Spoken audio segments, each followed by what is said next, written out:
Hey guys, welcome to this week's podcast episode. And I'm really delighted to welcome Kerry Thomas. And she's owner of Conquer the Chaos. And she's actually taken this uh, background and given her a unique perspective on how learning styles impact organization, time management, and productivity. And, what's interesting is, her company, she saves leaders with ADD from overwhelm by implementing business and life systems to get them and stay organized. So it's going to be a really interesting conversation. So, Carrie, welcome. Yes, thank you. Yeah, I really love your pitch because you have this thing where it's like conquer the chaos, and it kind of reminds me of like decluttering, this kind of Marie Kondo type of style. But then you apply that to organization and time management. So talk about this disconnect. Yeah, so it's interesting because a lot of people know Marie Kondo in the Yeah. organizing world, and a lot of people know David Allen in the productivity world. And I work with a lot of people who have tried either one of those methods. And because of either, ADHD or just a difference in how their brain works, Yeah. they weren't successful with that, like, the strict guidelines for either one of those. And there's nothing wrong with either one of those methods. They're Yeah. wonderful. But just like we Uh, don't all do things the same way. We don't all learn things the same way. It's not going to work for some people. So my background is in education, special education, and I have an endorsement in ADD. And so I have a lot of training and a lot of years experience in understanding that some people need to do things a different way. Yeah. And I love this because and it's interesting because you say it's kind of this idea of like neurodiversity. And Mhm. so one thing that is talking about is you go with clutter. What should you work on first, internal or external clutter? Oh my gosh, you went right for a great question. Yeah. That is a really good question, and a lot of people ask that. So let me like back up a tiny bit because some people might be saying, well, what's clutter? What isn't clutter? So I'm going to share two definitions really fast. The first one is from one of my great mentors, Barbara Hemphill, and she's also a dear friend, and she defines clutter. She says clutter is postponed decisions. And so if you think about it, everything we're not making a decision on, that can pile up, whether that's internal, our thoughts, our feelings, whether that's, papers on our desk, our email, our garages, whatever it is. And so through my years of experience, I love her definition. I think it's the gold standard. And I took it a little bit further to mean that clutter is anything that is keeping you from navigating your life with ease. So one person's clutter is not necessarily another person's clutter.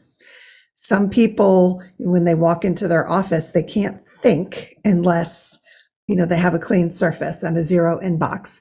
Other people, they can't think unless they have their nice, placed piles where they know where everything is. So, with that being said, it doesn't really matter if you start with the external clutter or the internal clutter. So you can start with physical things, the stuff you can see, digital is a huge problem now, digital clutter, or you can start with mental clutter or emotional clutter because they both positively impact the other. So I always tell my clients to think of it like a wheel.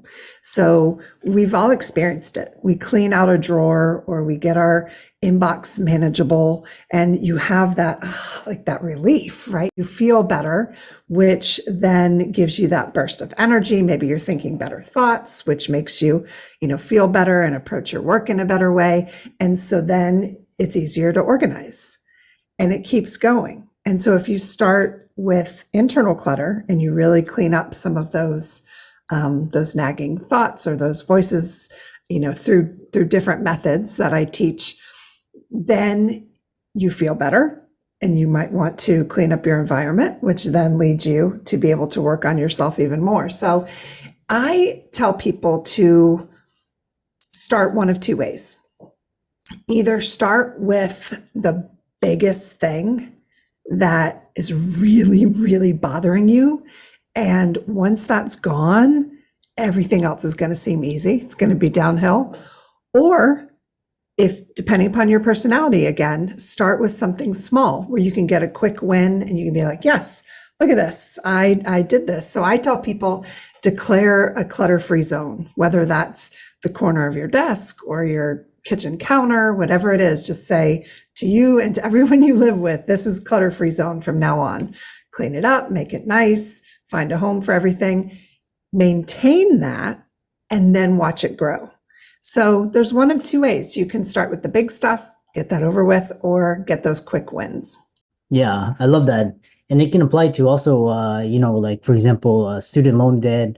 There's it, and also credit card debt. Any sort of like consumer type stuff. Kind of, you put it into like the big balances or like the high interest rate just to pull that down. Right.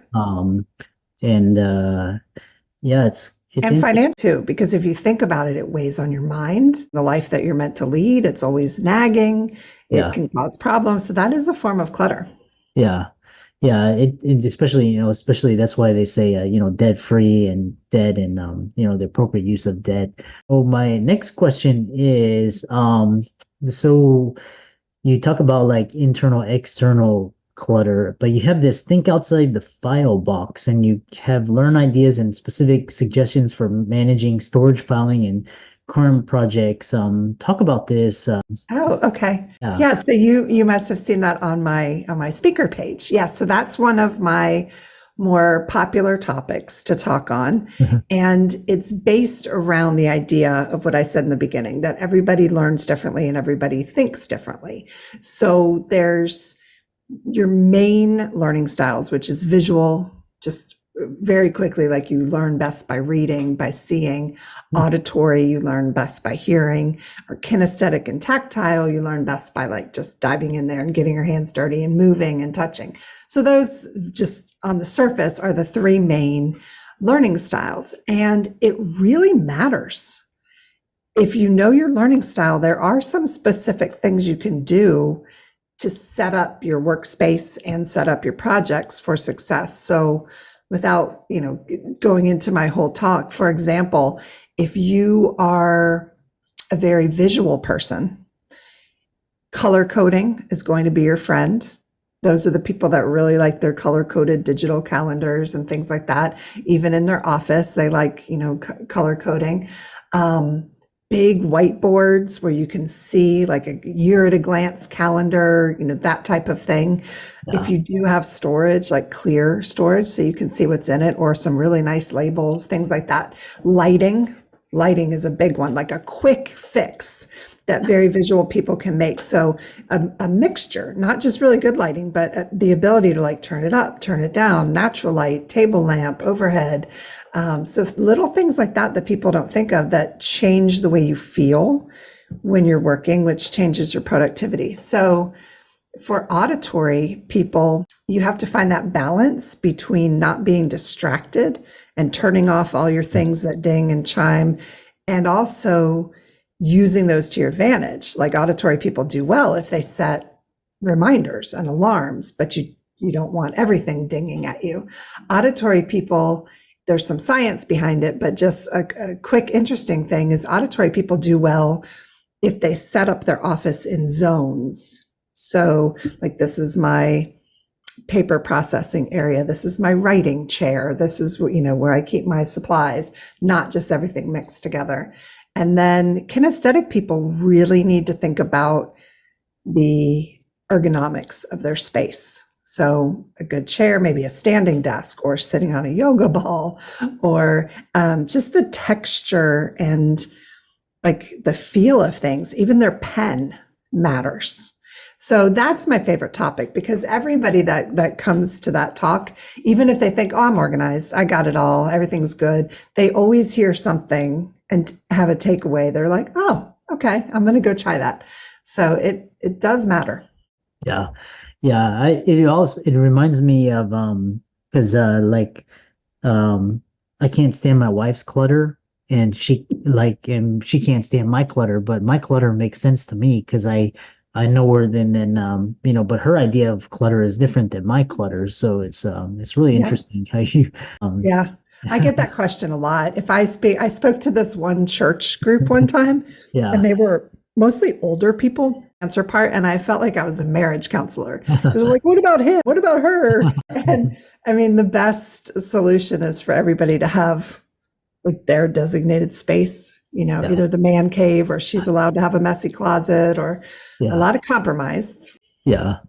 Yeah, yeah, yeah, which brings me to my next question is taking these concepts, I know, and we have I know because we have limited time, but you have a lot of these ways of managing these clutter, but take it in how does this apply to organization, time management and productivity, and especially with business owners and entrepreneurs with ADD and they get overwhelmed. So how does I know you gave a TED talk as well, TEDx talk. I did. So hopefully we can share the link for anybody who's interested. But when you're talking about more in the productivity world and time management world, just in your office, it's more of a shift mentally. You're not necessarily thinking of clutter as we think of it as, like the stuff.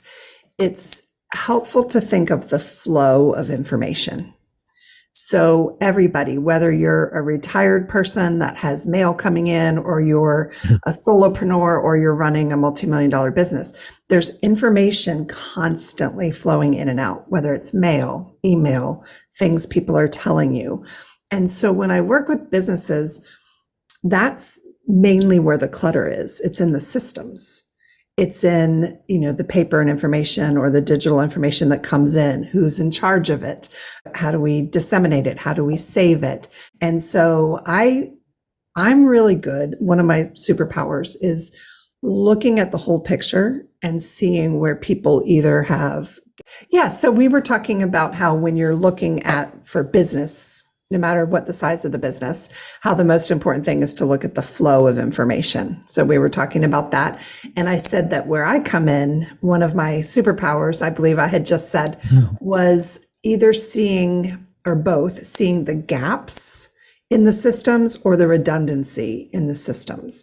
And so I can quickly help people, and you can do this on your own. You don't need a me there. If you make a list of everything you use that's digital, all your apps, all your programs, all your drives, everything that you use, and then make a list of all your physical tools that you use, more paper-based or, like actual physical things. And then look at which ones overlap, or pay attention to your business or your life and the way information flows for a week or two, and see where you're continually getting frustrated and where you feel overwhelmed. Like, I don't have a really good way to, maybe it's your filing system, or maybe that you put things in your computer and you can never find them again, whatever it is. Or maybe you don't have a way to track your mileage, or you have 3 ways to track your mileage. Yeah. So looking at the gaps and the redundancies is really important when you're talking about business organization. Yeah. The other question I have for you is, and I love this idea. We're going to put the link to the TEDx talk that you gave in 2017, from clutter to clarity. Is how do you know what to keep, what's safe to throw away? How do you get unstuck? And I love your analogy of the flow of information, because I try to like get stuff all like I love to put stuff in the shredder, so I want to see it and get it over with and get it done and not have stuff hanging over my head. So what are your thoughts on what's safe to throw away, keep, and getting unstuck? So are you talking about more physical clutter, like in your life, in your home, or in your business? Because I could go either way with that answer. Which one interests you more? Oh, I think the internal, like the mental, emotional, spiritual, all that clutter. How do you? Oh, okay. So the first step with the internal clutter is really awareness. Knowing, we all have it. So denying it isn't going to get you anywhere. So is it, all those voices? Is it stuff bombarding you? Is it the news? Or is it your own thoughts and the own things you're telling yourself? And so I when I work with my clients, we talk a lot about taking ownership. In my TED Talk, I talk about that it's, it's a blessing and a curse that you have the power to change your internal landscape. But the fact that you have the power means that no one's going to come rescue you. There's no victims here. And I give my clients a whole toolkit. So we look at everything. We look, and then they can pick and choose what works for them, what interests them. So we talk about everything from journaling, meditation, tapping, using art for stress relief, using different sounds and tones or scents, different, getting out in nature. There's so many things that you can put into your toolkit to pull from. But the most important thing is being honest with yourself and looking at what you're in control of. Like, we think a lot of times, like, oh, this person, my neighbor, my spouse, the news, we think that they are making us feel a certain way, and they're not. It's all us. It's our thoughts that we're having about what's happening that's making us feel the way we feel. So that's where we start. I love that. And I know because you alluded to several techniques that people can reach out to you and, get further clarification on. Okay. The other kind of, how do you, the best way to contact you, reach you, and, check your workout and work with you? Sure. So I have my website, which is conquerthechaos.com. I also have a smaller page that has a quick quiz to get your productivity score. And it also has a download to, it's about 10 ways to get unstuck. Those are on my main webpage, but if you want just those two things, that is cluttertoclaritysteps.com. So you can go to one of those two places.